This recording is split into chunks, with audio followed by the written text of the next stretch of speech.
టికెట్ల రేట్ల గురించి ఏమైనా క్లారిటీ వచ్చిందండి? మాకు ఆంధ్ర టికెట్ రేట్లు వచ్చేసినాయి కదా. తెలంగాణకు అసలు నేను టికెట్ రేట్లు అడగట్లేదండి. Happy with the prices we have right now for the film. So నేను అసలు ఏం రిక్వెస్ట్ చేయలేదు తెలంగాణ టికెట్ ప్రైసెస్ గురించి. అసలు ఇప్పుడున్న రేట్లకి సాటిస్ఫై అయిపోతారు? Yeah, very happy. అంటే సంక్రాంతి కదా, పెద్ద సీజన్ కదా, టికెట్ రేట్లు పెరిగితే పెద్ద సినిమాలకు ప్లస్ అవుతుంది కదా. అవును సార్, కానీ ఇప్పుడు నేను తెలంగాణలో ఉన్న ప్రైసెస్ చాలండి నాకు. నాకు అదేం ప్రాబ్లం లేదు. సో దాంతోనే వెళ్ళిపోదామని.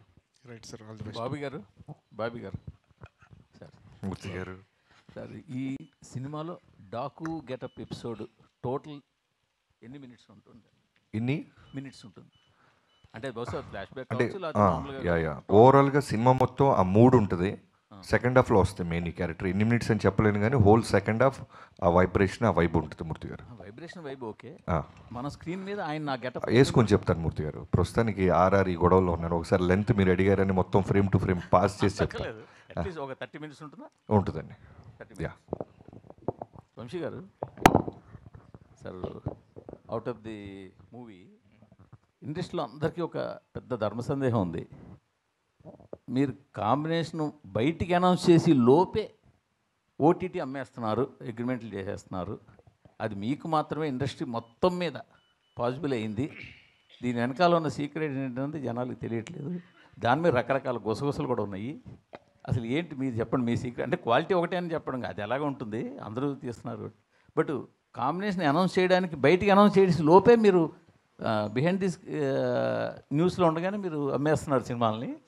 పైగా చాలా మంచి రేట్లకు అమ్ముతున్నారు. మిగతా వాళ్ళు అదే హీరోలతో తీసినా అదే కాంబినేషన్ ఆ రేట్లు రావట్లేదు. సో దీని వెనకాల కొంచెం ఎలాబరేట్గా ఏమైనా ఆన్సర్ చెప్పగలరా? అంత ఎలాబరేట్గా ఆన్సర్ చెప్తే మీకు బోర్ కొడుతుంది, కానీ నేను ఏది అనౌన్స్మెంట్ ముందుకు అమ్మలేదండి ఇప్పుడు దాకా. అంటే సినిమా అనుకుని మేము ప్రెప్ స్టార్ట్ అయ్యి అంతా అయిన తర్వాత వాళ్ళకు ఒక సినాప్సిస్ ఇచ్చి వాళ్ళకి అది నచ్చి అంతా జరిగిన తర్వాతే జరుగుతున్నాయి. ఇప్పుడు యాక్చువల్లీ మీరు అన్నదానికైతే నాకు ఇప్పుడు పైప్ లైన్లో నేను షూట్కి వెళ్ళాల్సిన 3-4 ఫిల్మ్స్ ఉన్నాయి. అట్లా ఏది ఇంకా నేను బిజినెస్ చేయలేదేమో ఓటీటీకి దేనికి. కానీ అది ఎప్పుడు అందరికీ ఎలా ఒక ప్రాసెస్లో జరుగుతుందో అదే ప్రాసెస్లో నాకు జరుగుతుంది. నా సినిమాలకి సినాప్సిస్ అడుగుతారు, వాళ్ళకి నచ్చితేనే తీసుకుంటారు. నేను ఇచ్చిన లిస్టులో వాళ్ళు ఫిల్టర్ చేసుకునే చేస్తారు. కానీ ఒకటి ఏంటంటే నేను ఓటీటీ అవ్వకుండా జనరల్గా సెట్స్కి వెళ్ళడానికి ప్రిఫర్ చేయను. ఆ రిస్క్ తీసుకోవడానికి నేను ఎప్పుడు ప్రిఫర్ చేయాలి. ఓటీటీ అంతా అయ్యి అంతా కంఫర్టబుల్గా ఉంది. ఎందుకంటే ఇప్పుడు నేను ఒక సినాప్సిస్, ఒక డైరెక్టర్, నేను ఒక సినిమా అనుకుంటాం, అది సినాప్సిస్ తయారు చేస్తాను డైరెక్టర్. అది ఓటీటీ వాళ్ళకి పంపించి వాళ్ళకి నచ్చిందంటే సో అందరం ఒక సేమ్ పేజ్లో ఉన్నాం, మంచి సినిమా తీస్తామని ఒక ఐడియా కూడా ఉంటుంది కదా మనకి. సో అట్లాంటి టైంలో ఇప్పుడు సినాప్సిస్ నేను పంపించినప్పుడు ఓటీటీ వాళ్ళకి నచ్చలేదంటే సరే దీంట్లో ఏమైనా ప్రాబ్లం ఉందేమో అని మేము మళ్ళీ రీచెక్ చేసుకుంటాం. సో అలా ఓటీటీకి అని ఒక స్పెసిఫిక్ అదని కాదండి. అంత ఇప్పుడు ఒక ఓటీటీ అంత ఇంపార్టెంట్, థియేటర్కల్ కూడా అంత ఇంపార్టెంట్ కదా. ఈ సినిమా ఇప్పుడు బయర్లతో కూడా డిస్కస్ చేస్తాను నేను, ఓటీటీతో డిస్కస్ చేసినట్టే ఈ కాంబినేషన్ అనుకుంటున్నాను ఓకేనా అని. వాళ్ళందరూ ఓకే అనుకున్న తర్వాత సెట్స్కి వెళ్తున్నాను. సో ఆ రకంగా సెట్స్కి వెళ్తున్న సినిమాలు బిజినెస్ అయిపోయిన సినిమాలే సెట్స్కి వెళ్తున్నాయి కూడా మీకు అలా అనిపిస్తుంది అంతే.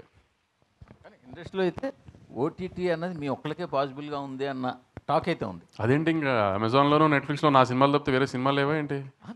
కొంటున్నారంటే వాళ్ళు కొంత స్ట్రగుల్ పడిన తర్వాత, కొంత ఏదో కింద మీద పడిన తర్వాత అవుతున్నాయి. అదేం లేదు సార్, అందరికీ అవుతున్నాయి. రాజుగారికి అవ్వా, మైత్రికి అవ్వా, నాకు అవ్వట్లేదు, అందరికీ అవుతున్నాయి. ఎవరికీ ఆగట్లేదు ఏమి అలా. బాబీ గారు, నాగవంశీ గారు, బాబీ గారు ఇక్కడ బాలయ్య గారి వైబ్ ఎలా ఉంటుందో తెలుసు. ఒక 10 నిమిషాల ముందు మూస్తే ఏ పబ్కి వెళ్ళినా వినపడుతుంది. మరి యూఎస్లో బాలయ్య గారి వైబ్ మీరు ఎక్స్పీరియన్స్ చేశారు కదా, ఎలా అనిపించింది ఆ వైబ్?